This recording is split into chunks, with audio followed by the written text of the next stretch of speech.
Welcome to the Open Adoption Project. We're the Nelsons. I'm Sean, and in this episode, my wife Lynette will have a conversation with Burgandy. I loved listening to this conversation after the fact. Burgandy is a mother of 6, 3 adopted children and 3 biological children. In this episode, you'll hear her share her story about how her 3 sons joined their family.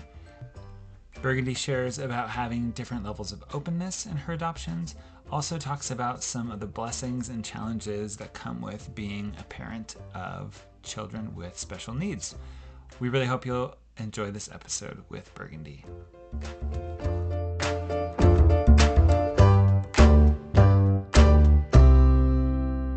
All right, we are on the podcast now with Burgandy. Thanks for being with us. I'm so happy to be here and talk about our adoption story. It's exciting. Oh, thank you. We're so glad you're here. All right, so let's start off and just have you share your story. Yeah, so my husband and I, when we got married, it was kind of funny. He always knew he would have 3 girls, and I always knew I'd have 3 boys, but we weren't going to have 6 kids. So how's that going to work out? We didn't know for sure. So we did have 3 girls. We have 3 biological daughters. And then I just started feeling like, where's this boy? I know I'm supposed to have boys. Where are they? And at the time, it didn't occur to me, oh, you can adopt children. It just didn't come into my mind. So after when our youngest of our girls was 6, I started really thinking about it more and more and more. And we were actually living in California with the military at the time. And I just, it's the hard thing to start a conversation with your spouse about that, because he was very happy with his 3 girls. Of course he was. And so we just started investigating, and his main hang up about adopting, or especially adopting a baby in particular, was the birth parents. He was worried about, would they try to take the baby away? Just all the old misconceptions about adoption. So we decided to do some trainings with an adoption agency there. And we went to a training with birth parents, with some birth moms. And after that, he really saw that these women just wanted good lives for their children. They didn't want to take the children away. They just wanted the kids to have good lives. So then he was softened to the idea. So at that point, we decided we would proceed with this private adoption agency. And nothing happened for a really long time, probably about a year. And also back up, previous to that, we had been foster parents, and we had ironically been foster parents specializing in teen moms or pregnant teens in custody. So he had already kind of seen that world a little bit. So at the time, we had friends who didn't want to adopt privately, but wanted to adopt publicly through the foster care system. And they said, well, why don't you do both? Because you can be registered with one agency, and you can also be a foster parent at the same time. It's fine. So we did that. And then we waited and we waited and we waited. And I finally gave up, because that's the difference with adoption versus pregnancy. Pregnancy, you have a lot of aches and pains, doctor's appointments, things like that. It's physical pain. With adoption, it's emotional pain. Because you think, am I ever going to find this child? Is anyone ever going to choose us? What's wrong with us because no one's choosing us? How do we need to change to be better? So you have all those emotions all the time. So finally, I just kind of this is back in the day before cell phones. So we had our answering machine. So I never wanted to be away from the phone ever. But I finally decided over the Thanksgiving break, I said, I have to get out of the house. And it had been a year. This is no quality of life. So I left, I came back, and of course, what happened? I had a call from social services that said, can you get to the hospital by 2? And it was 1:15. We have an infant that we'd like to place with you, but you have to call us by 2, because I guess they've been trying to get a hold of us all day, tried my husband. If you don't call us by 2, then we're moving on. So called him back, raced up to the hospital, and that was our first adoption, our Sam. And he was wonderful and perfect. And at the time, his mother gave birth saying I wanted to place him. She wanted to place him, but then she changed her mind. And so we knew going into it that it was a foster placement that could turn into adoption. And we had to agree to that, like there could be a reunification. And we did. That's how we got our first child. And we didn't even necessarily want a baby. I did, because I had a 6-year-old and I was hoping for maybe a 4-year-old, 5-year-old, even 6-year-old that could just kind of fit in. I didn't want to start over, but we started over. So we left the hospital. I drove home with the baby. My husband drove to Target, bought everything, and we came home. So it was an amazing, miraculous story. So probably, let's see, that was in 2005. So then I had my adoption or my boy need satiated for a while. But then probably around 2009, I started feeling the percolation again. You just start feeling it. Someone's missing. What should I do? I don't know. Why am I not satisfied? I have 4 children. I should be happy, but it just, something in you is telling you, no, find some more children or another child. So one day I was watching a inspirational video about Father's Day, and the father was telling his story about having difficulties having children as well, and everything. And ultimately, in the story, the child that they had Down syndrome.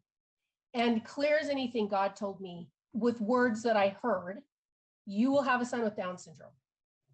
And I kind of looked around and went, no, I think you're wrong. I can't have children. It was really completely out of the blue and completely unexpected. So then that kind of sat on my heart for at least, let's see, that was 2009, for at least 18 months, maybe a little less than that. I finally asked my husband, I finally brought it up to him and said, hey, what do you think about adopting again? And he said, okay, we could look into that. And I said, how do you feel about adopting a child with Down syndrome? And it was the same reaction I had, like, this is coming out of the blue. I never even thought, we don't know, to this point, we had not known anyone with disabilities in our family, no one with Down syndrome specifically. But I said, I think we need to just move forward and see what happens. So we did.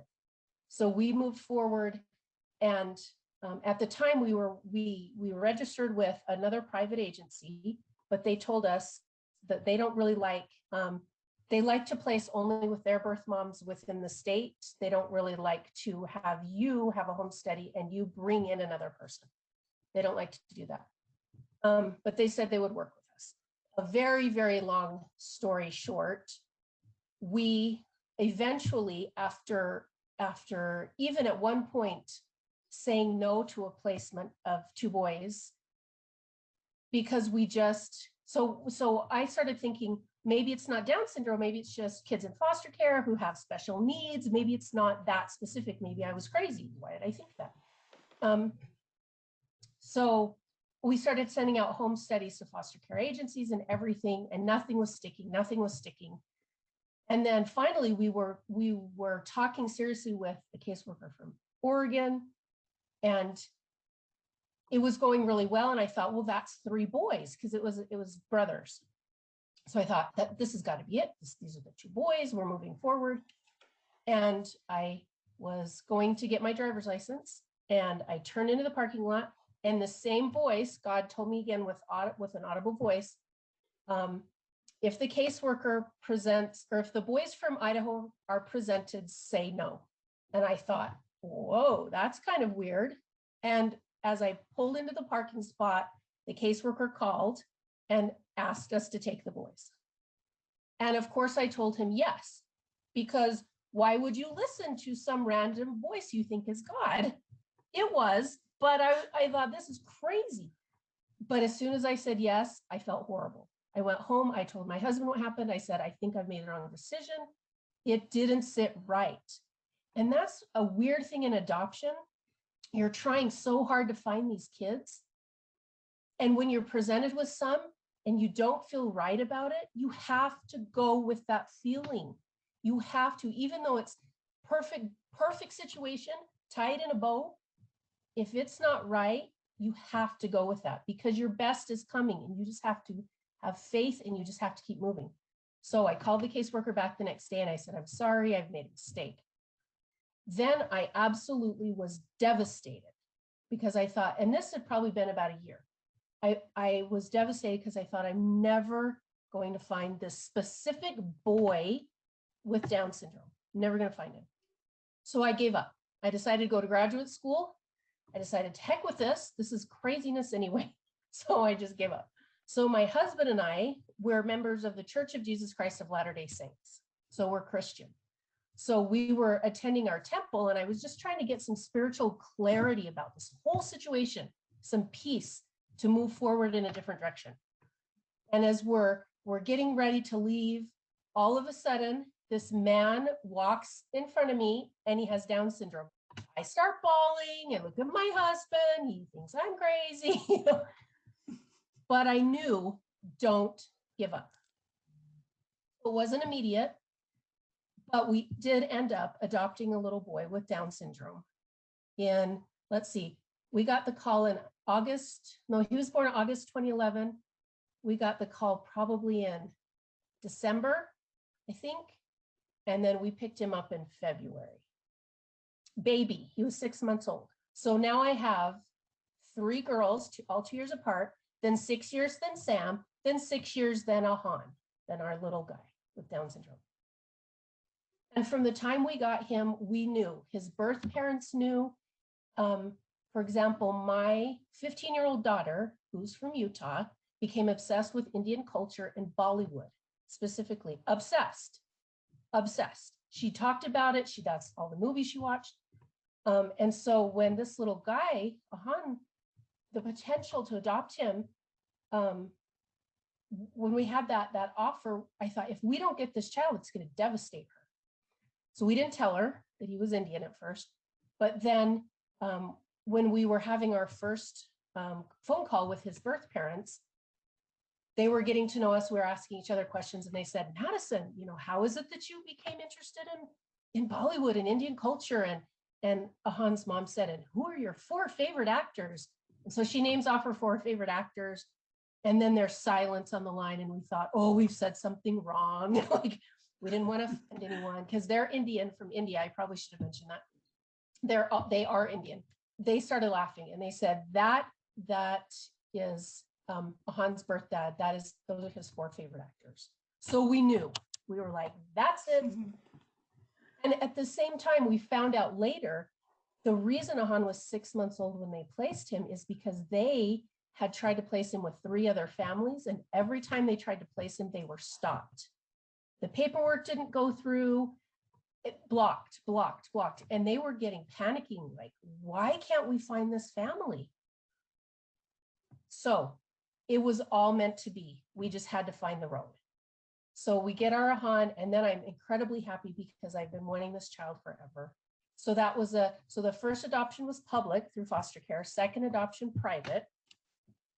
So then we get our little Ahan, and he started having a lot of major medical conditions for 3 years. I mean, he had to be resuscitated 3 different times, like died, had to be resuscitated, severe medical complications. And all of them were not related to having Down syndrome. He was premature at birth, so all related to that. So it was a very, very hard time. So then when he was 3, we started to have a glimmer of normalcy with his health, where he wasn't critical all the time. He still had his challenges, and we still were doing a lot of therapies and things like that, but he wasn't critical. And so once again, I just started feeling this pull of, we're going to adopt another child with Down syndrome. And I thought, how can I possibly, there's no way I can do this emotionally. I didn't know how we could do it with time because we were always at the hospital. We had spent just about every holiday at the hospital with Ahan. Wow. It was horrible. So this, excuse me, so this went on for probably about a year again, just under 18 months. And I finally asked my husband again, hey, how do you feel about this? And he, this time, was really conflicted because he didn't understand why that would be the answer, why we would need to do that when we have a critically ill child. I said, I don't know. I can't figure it out myself, but let's just go with it. And he said, okay. So through much prayer, much fasting, much research, much thinking. Okay, so we said minimally, we'll just renew our home study. Let's just do that. So we went back to that same private agency and they said, no, we're just not doing that anymore. How we got a Han. We're not doing it anymore. So I had to get a new agency. So we start researching, we start doing, we get our home study, we get a special needs home study, and we just kind of let it sit. I wasn't actively sending it out, nothing. We just let it sit. And it was over Christmas again. It was like Thanksgiving, actually, this time. Excuse me. We were registered at the time with the National Down Syndrome Adoption Network, which is a foundation out of Ohio where birth parents can come and they have a database of adoptive parents. You can go through home studies, also the foster care system. That's how they find adoptive parents for specifically children with Down syndrome. So because we had already been registered with them, I was watching all their blogs and everything like that. So one blog came up one day of this cute little boy he was originally born in Bulgaria. He was brought to the States by an adoptive family, but then that adoption was being dissolved. They were no longer able to care for him. Excuse me. And he was being placed for adoption. And when I first saw him, I thought, oh, he's so cute. What a cute little guy. That was it. Close the screen. Like that was it. I had no feelings at all. Keep going forward. So then in December, I see him, that same blog lists him again. That same voice in my mind said, send in your home study or send in your paperwork, send in your paperwork. So I sent in my paperwork and I really didn't expect anything to happen.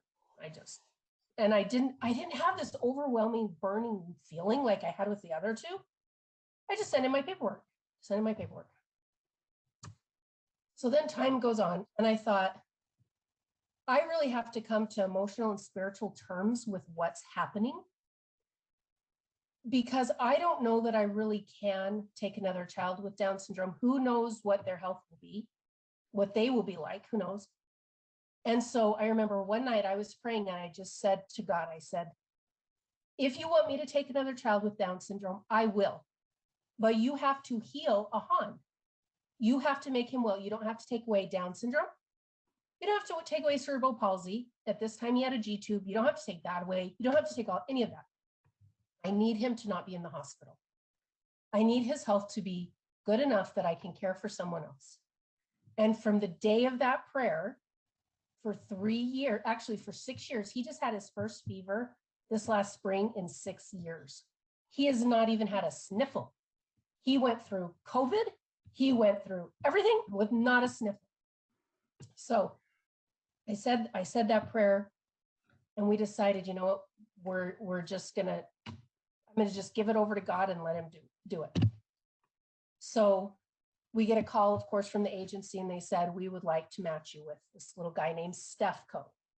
And it was funny because this whole time with him, I had this feeling we were going to adopt an international child, but I thought there's absolutely no way that this can happen because I don't want to spend $50,000.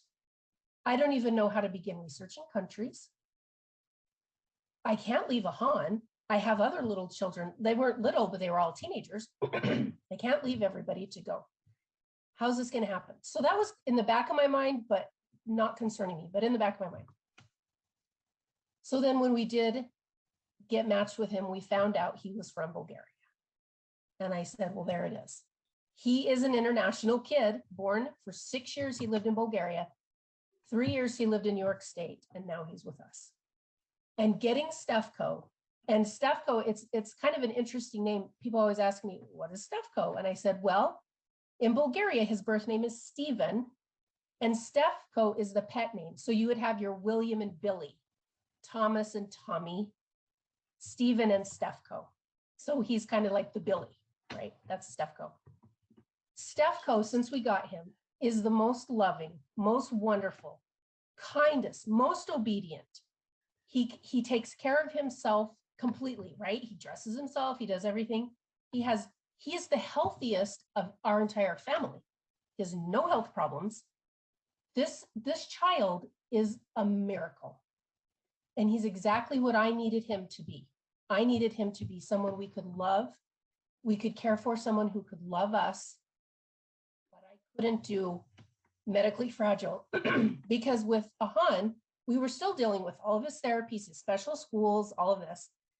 But it was fine because Stefko just slid right in there. He goes to school with his typical peers, and he's this amazing child. So when I look back on our adoption story, the main thing I think is God will tell you what you need to do. You just have to have the courage and the faith to trust what he says. And as I talk to more adoptive parents, the more parents I talk to, I realize it's the same thing with them. You have to know that God will send you your best. And you can't even imagine how good it's going to be because we tend to think small and God thinks huge. He thinks the world. So he knew this whole time that Samuel was going to come to us, and I had to wait. And the beautiful thing about hindsight is all this time I was impatient for Samuel to come, our first adoption.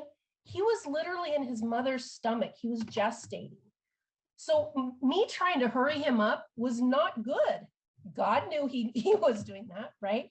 And so then with our second one, it was the same thing. Wait, also, he had not been born yet for part of that 18 months, but also the parents had to change and be willing to accept a family like ours. Because at first we were not their top pick.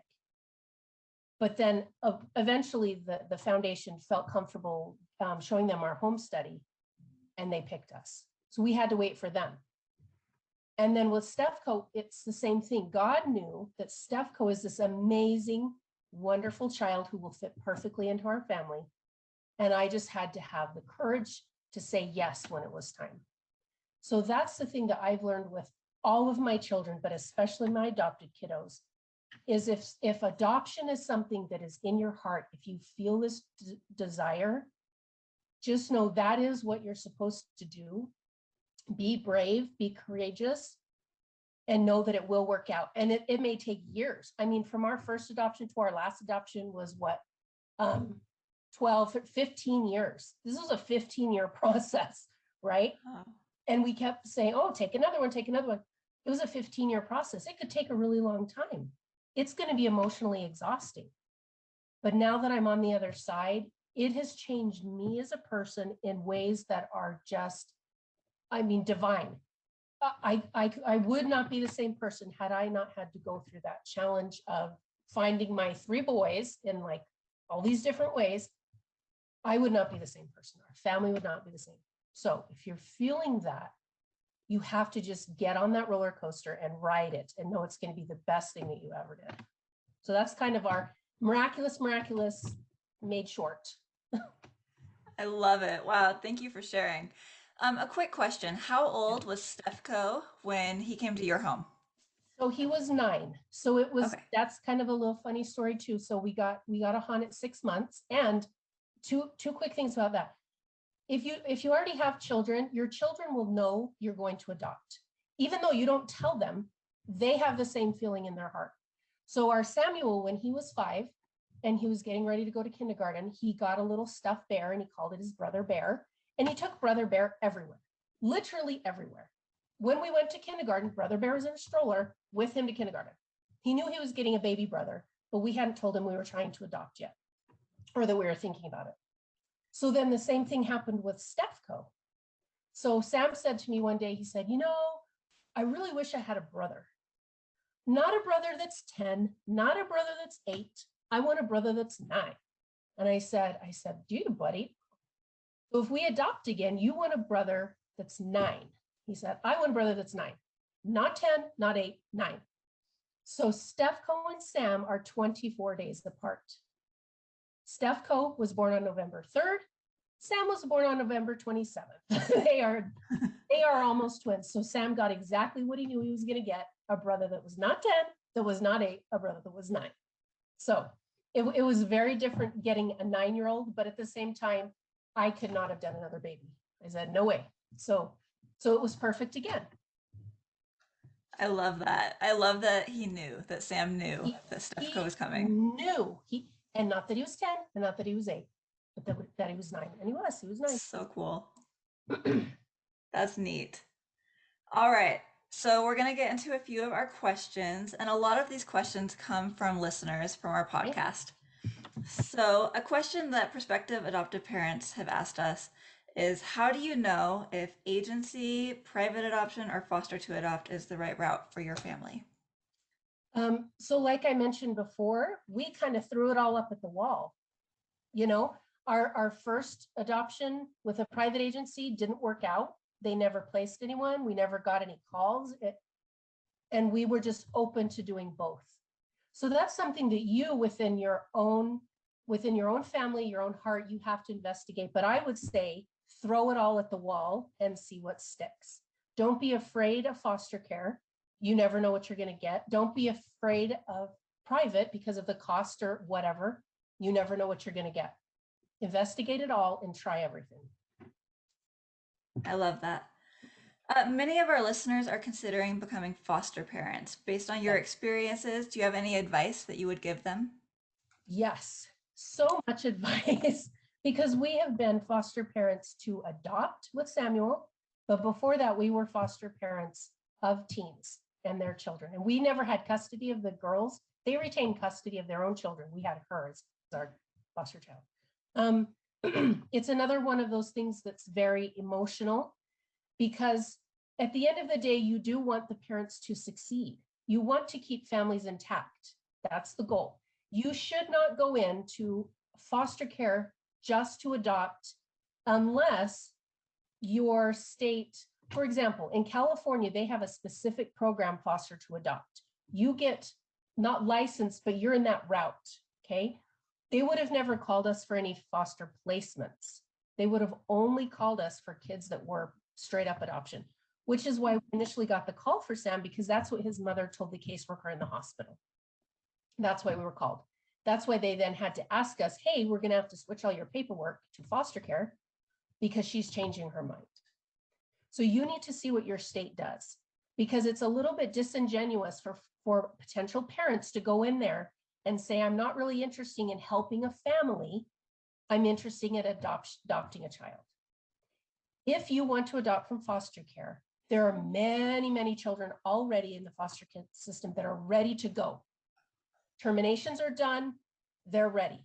I say go that route, but don't go in thinking that the placement you'll have, you'll want them to stay, because that becomes very emotionally conflicting for you and for the children. So if you want to do foster, it's amazing, do it, but only do foster to adopt if you know you're not interested in true fostering. That's great advice. Thank you. Yes. All right. Can you tell us a bit about the different kinds of relationships you have with your son's biological families? Like, are they open, closed, semi-open adoption relationships? Yeah. So a Hans is the most open you could possibly be without living in the same house, except that they live in another country. So Ahan's parents, his dad came here when he was in his 20s. He got a master's degree. He then got another master's degree, highly educated, lived in the Bay Area. Then he and his wife got married, and they could never have kids. And so ironically, it's kind of sad in the end, but they got pregnant with twins, and Ahan had Down syndrome, and they were told prenatally that one of their twins would have Down syndrome, which they were not upset about the Down syndrome. They didn't know how, when they went back to India, because she's Indian as well, and also has a master's degree, highly educated, both US citizens. They didn't know how their culture and their families would treat that child. And not only that, there's no education, there's no healthcare, there's no early intervention services. There's nothing truly to speak of. So they were caught between Eventually, they were going to have to go back to India to care for their elderly parents because his mother is an only child. And he is the only boy in the family. There's only 2 siblings. They knew they'd have to go back to India, but they couldn't stomach the thought of this baby going to India and having no life. And their family basically said to them, it's fine, bring him back. We'll hire a nanny. He'll stay in a room with her and you never have to be bothered. And they said, there's no way. So they made the heartbreaking decision to say, we would rather have as open adoption as possible, leave Ahan here in the States because he's a US citizen, let him have all the benefits, love, care of a family, but also the medical, educational services he can possibly get. So that's why we have such an amazing relationship with them. And I consider his mom my sister. We just got birthday pictures of his brother. We talk and Skype and everything all the time because we truly feel like we are dual raising this child, but they just happen to be in India and we just happen to be here. So that's Ahan. With with Samuel, I met his birth mother one time when she was signing the relinquishments, got to have a nice long talk, but it's a completely closed adoption. He has never spoken to her. He's still deciding at what point he wants contact with her, but there's zero relationship. And then with Stefko, we have in between. We have no relationship with his birth mother because she placed him in the orphanage and left, right? There's no contact there. But with his adoptive mother from New York State, we do stay in contact, but we only stay in contact probably every 6 months or so. I sent all of his graduation pictures. He graduated from 9th grade and it's going on high school. Anytime he does anything, I send the pictures. She'll ask how he's doing. But it's a very much more distant relationship. So we actually in our family have all 3. We have very, very tight, non-existent, and somewhat distant.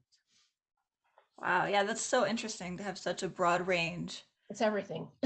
Yeah.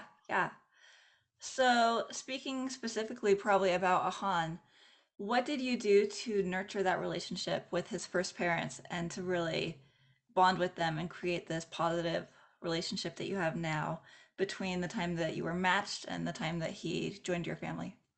I think the main thing was we could see as we went forward God's hand in all of this. And they are very devout Hindi. And so they had their own religious beliefs as well and beliefs about God. And they were on their side before we got Ahan, and all of their adoption placements kept failing. They had 3 that failed. They even flew one time to Minnesota to meet a family. It was going to be done. But some administrator with the Interstate Compact office denied the application, denied the adoption, would not let it go through. This absolutely devastated them because they had him for 6 months and they were growing and bonding to him and they didn't want him to then miss them, right? So it was very hard for them. And we were kind of having the same thing on our side. So once we started to get to know each other, we sent our home study and we wrote birth parent letters. All of our kids wrote a letter. These are the things I like. I like this. I'm into, my oldest was a track star. She wrote about track and all of her things. But when we started seeing like Madison was obsessed with India, right? When they finally accepted us, we accepted them and we started having conversations, we saw how deep this was going, right? And we just emotionally clicked. And it's funny because I'm on the National Down Syndrome Adoption Networks, like listings, or they know who we are. There was a little Indian baby born here in Utah, also a twin that was being placed for adoption. And they called me and they said, we have a family that is matched with him, but will you just help them to understand this and, kind of go through the process? Because it was basically the same thing, an Indian baby being placed who had a twin brother. Right.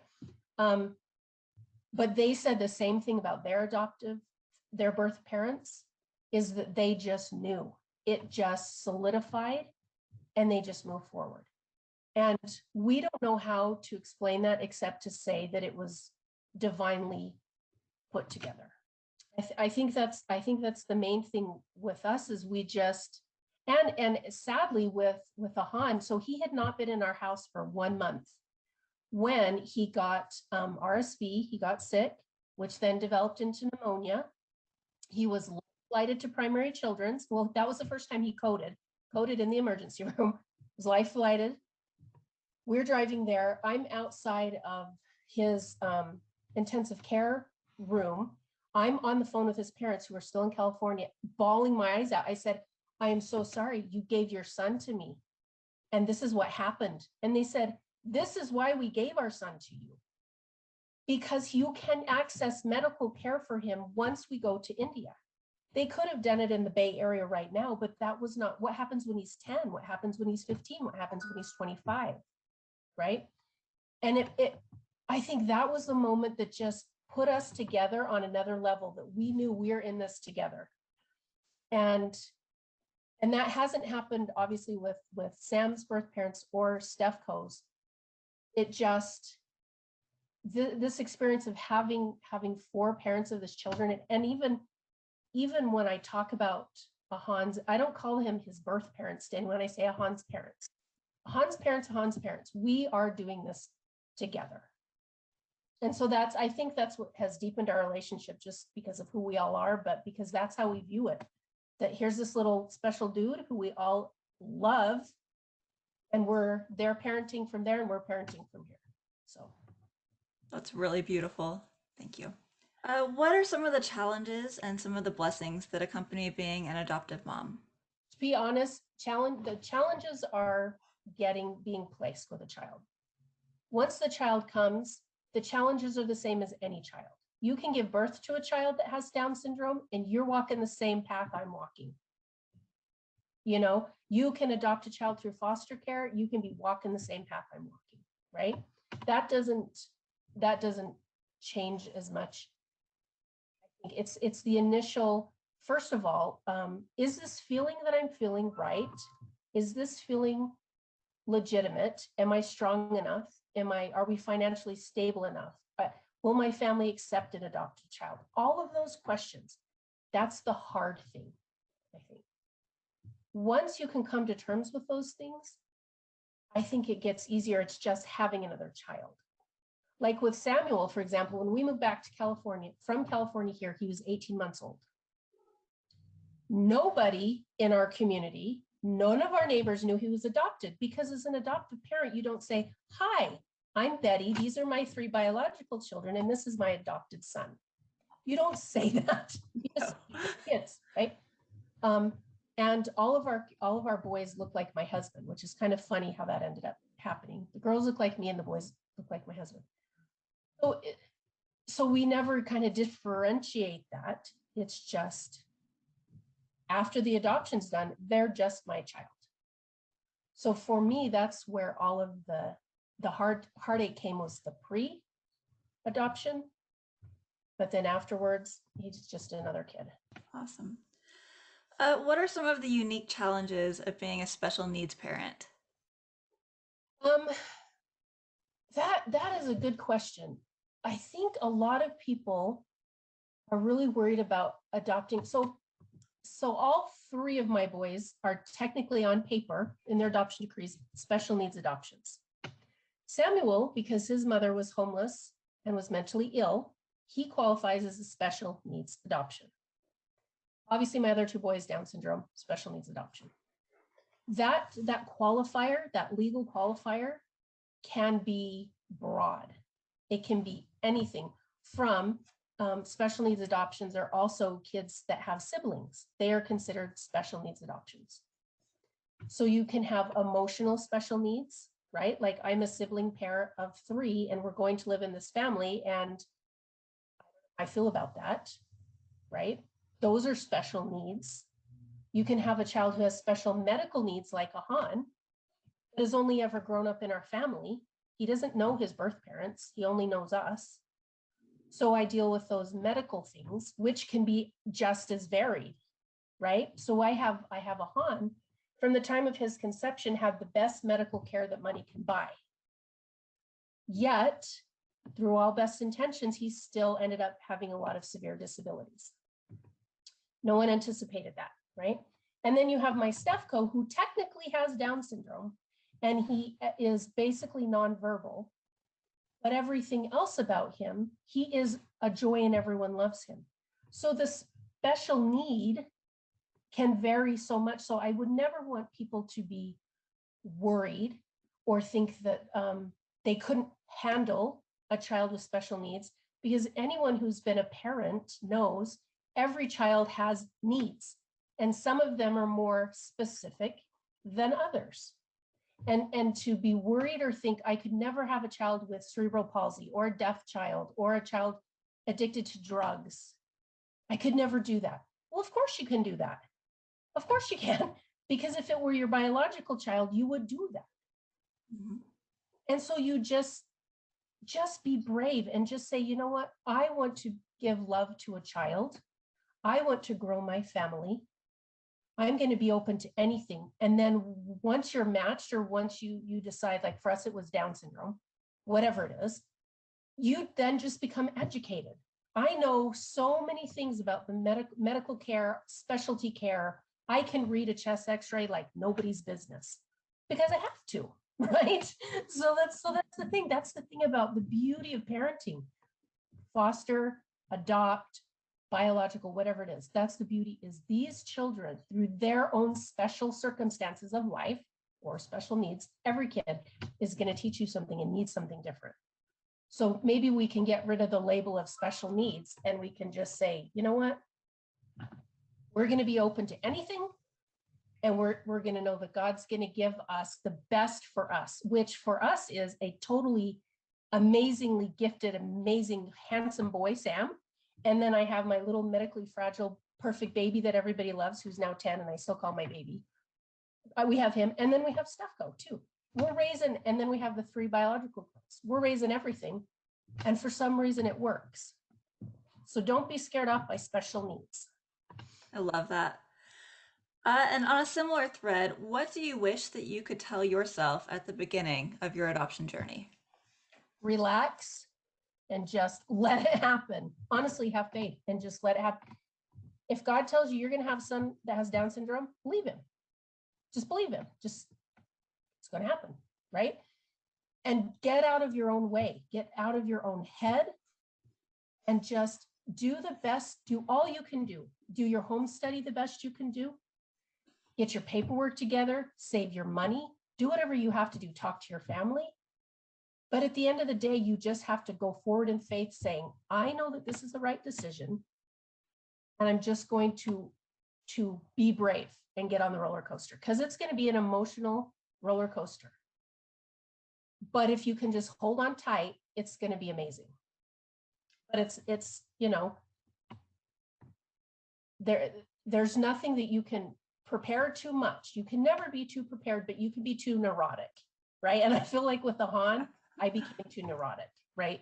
It was with Samuel's adoption, it wasn't such a specific spiritual thing. It was just, I wanted a kid. How do I find a kid? But with a Han, it was a baby boy with Down syndrome. Like, how do you do that? So that would be my advice, is just become educated, do your best, move forward, but don't become neurotic. Don't make your entire life and your entire marriage, your family life, your heart only revolve around that adoption, because you'll make yourself crazy, and you don't need to. Yeah. Easier said than done, but that's great advice. Easier said than done. Awesome. So in your experience, how might adoptees' feelings about their stories change over time, particularly as they move from childhood into adolescence, teenage years? And how can adoptive parents support and help them in this process?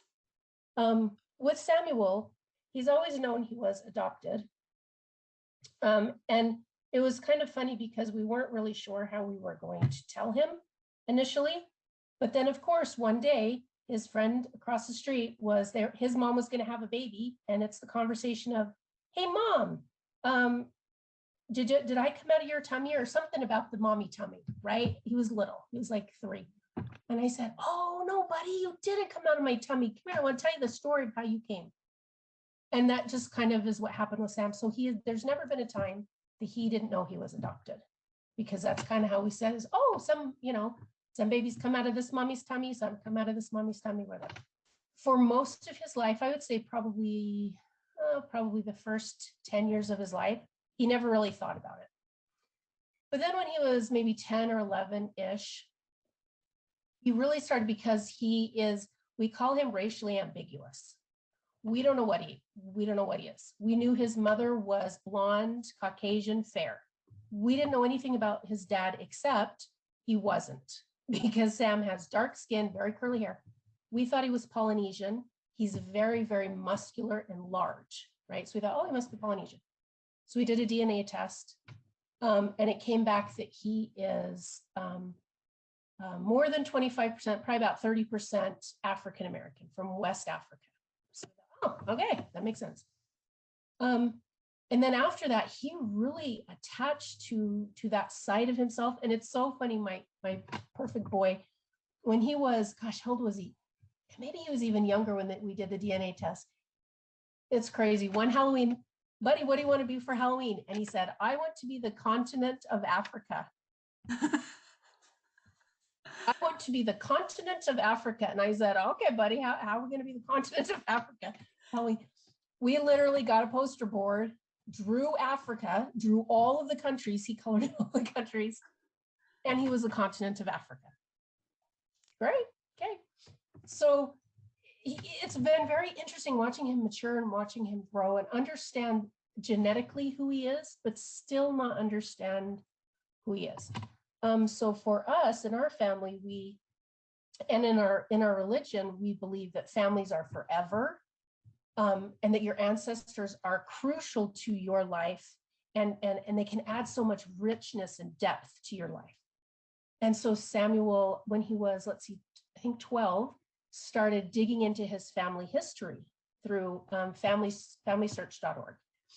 And he went in there, and one time, so we were going to classes, and it was about DNA, family search and DNA.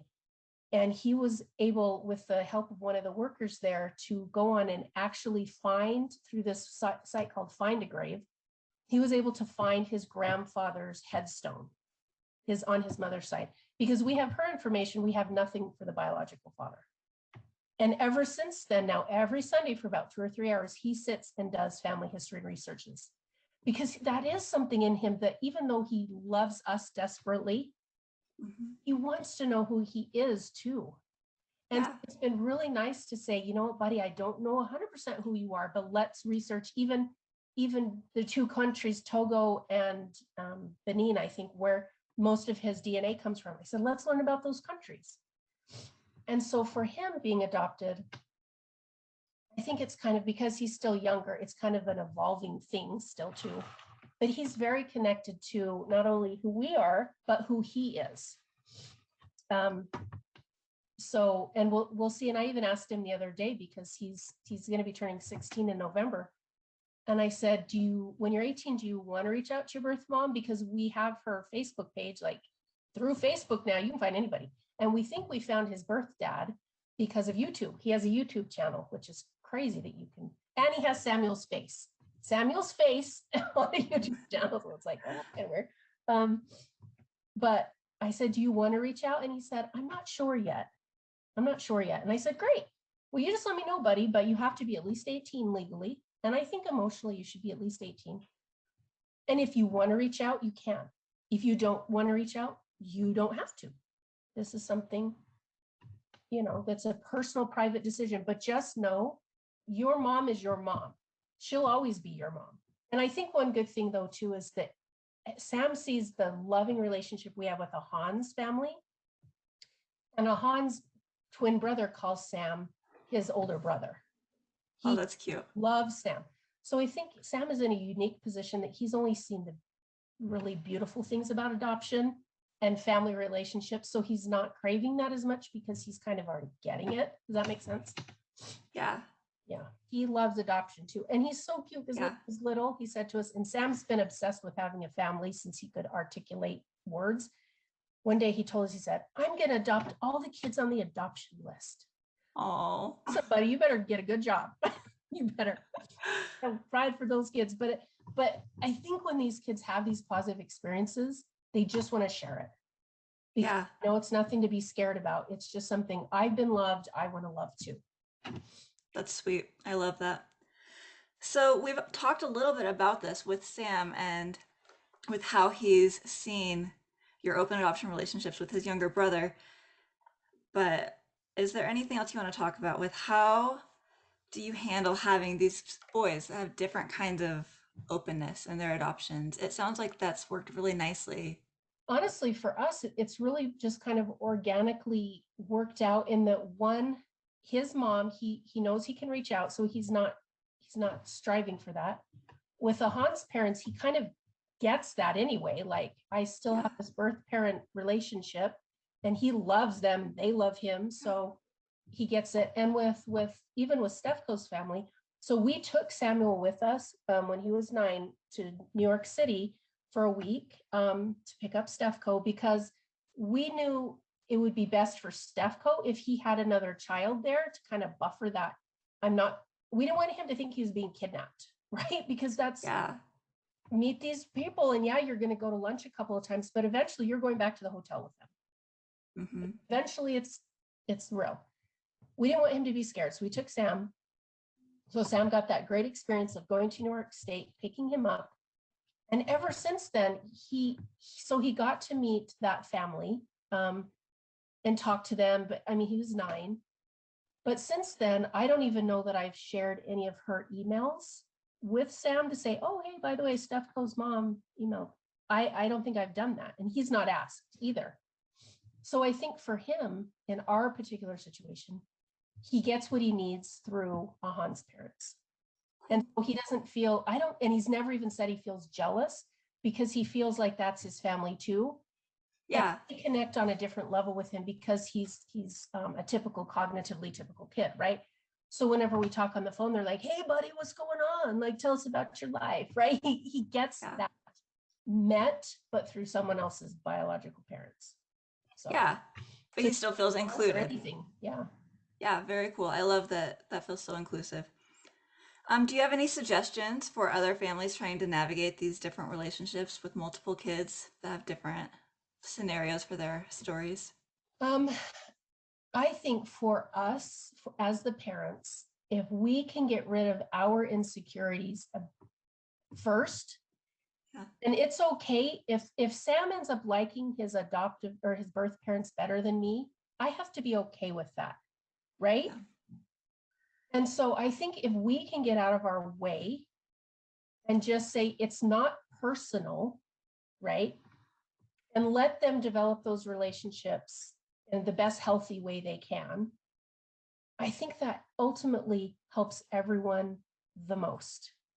Because I think it's our insecurities of he's going to like them better. And actually, even a sad story about that, my husband just retired from the military after 26 years, and he was doing kind of his exit paperwork, and we both have to be there and sign some paperwork. Well, the guy that works there is my husband's friend, and he had just reconnected with his birth father, and he's in his 40s. Like, he didn't know, birth father didn't know about him, he didn't know about the birth father. Somehow they got connected. And he said, and I said, how are you feeling about it? Are you nervous to meet him? And he said, I'll tell you, the thing that makes me the most sad about this entire situation is how my adoptive parents always talked about my birth parents. He said, and so I kind of am having a little resentment about that not only did they not encourage me to know the side of my family, but they still badmouth my birth parents. And I'm going to meet this man, and all I've ever heard is all the mistakes he's made in his life. He said, that's really upsetting to me. It's awful. I learned in that moment, I don't ever want to be that parent for Samuel, because the other two don't understand, that I ever said a mean word about his birth parents. Mm-hmm. That's not my job. My job is to tell Sam, you came to us through miraculous ways because your mom was unable. And even in the conversation I had with her, I asked her, I said, can I ask you why you decided to place Sam for adoption instead of going ahead and making a parenting plan?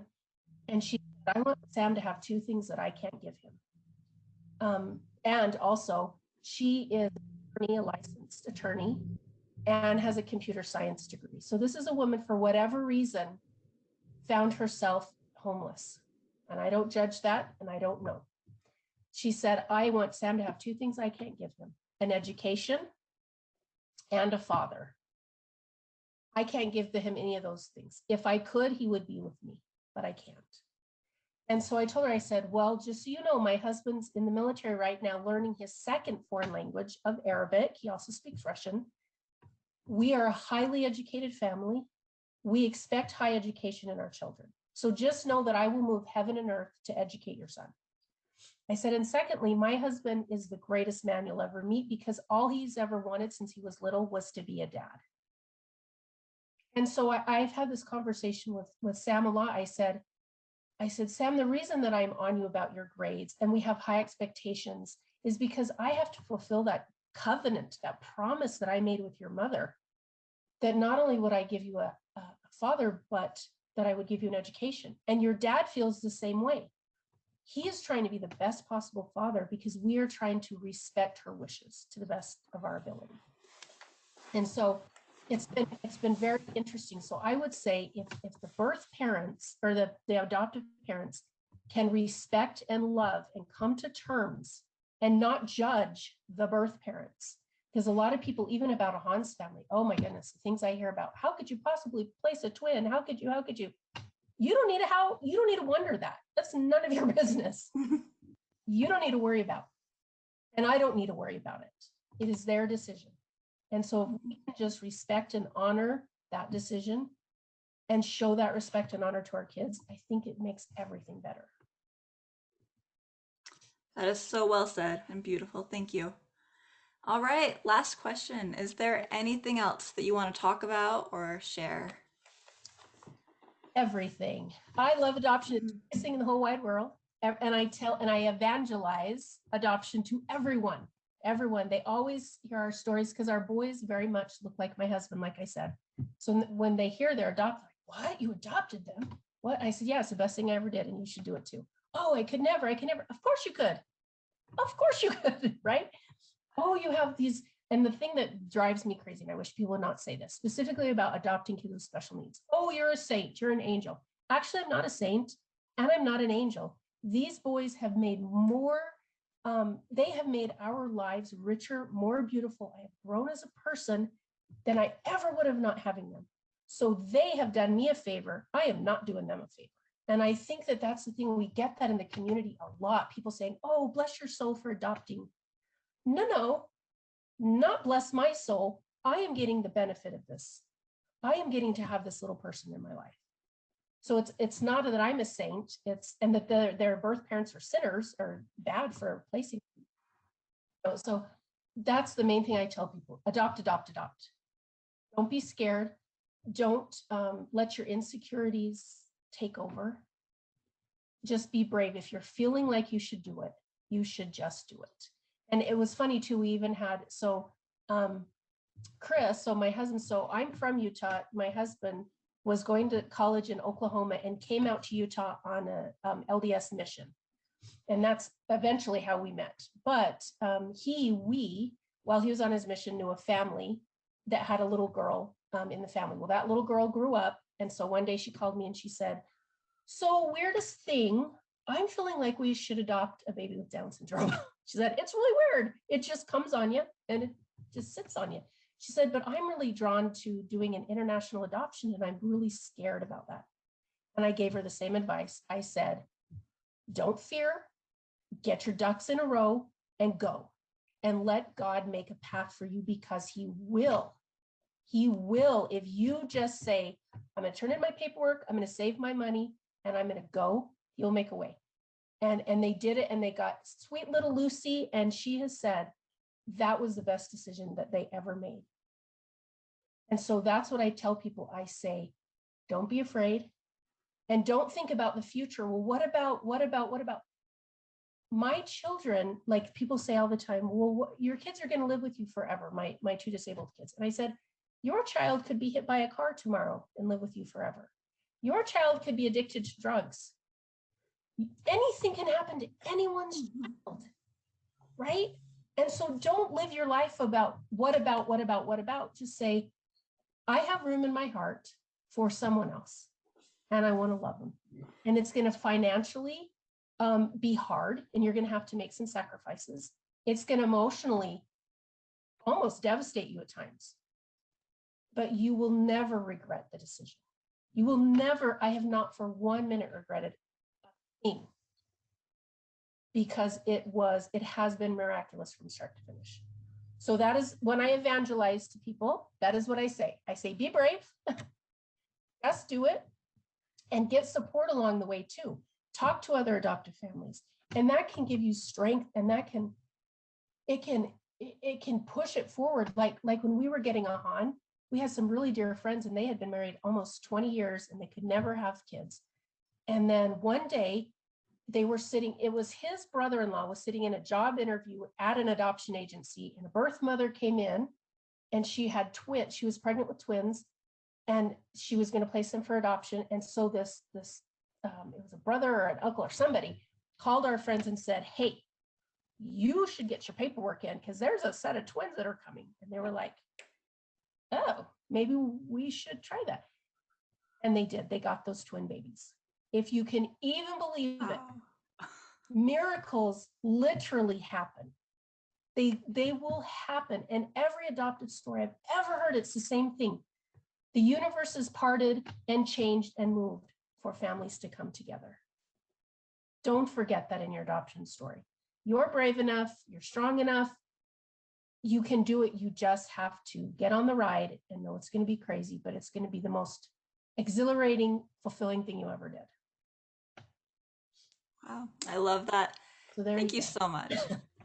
Thank you, Burgandy. Thank you for talking to us today. You are welcome. Thank you for listening to this episode of the Open Adoption Project. We're really grateful for Burgandy, for her sharing her story and being just so open with us. It's so great for us to understand different aspects of adoption and to hear different stories, so we have a more well-rounded understanding and picture of what adoption can and does look like. So thanks again to Burgandy for this episode. Just a reminder, we have a few episodes left in this season before we take a little break. Again, if you are enjoying the podcast, we would love to invite you to give us a rating. So either on Apple Podcasts or on Audible, please jump on, give us a rating, write a comment, and the more ratings that we have, the more people will be able to reach ultimately. So thanks so much for listening, and we'll see you next time.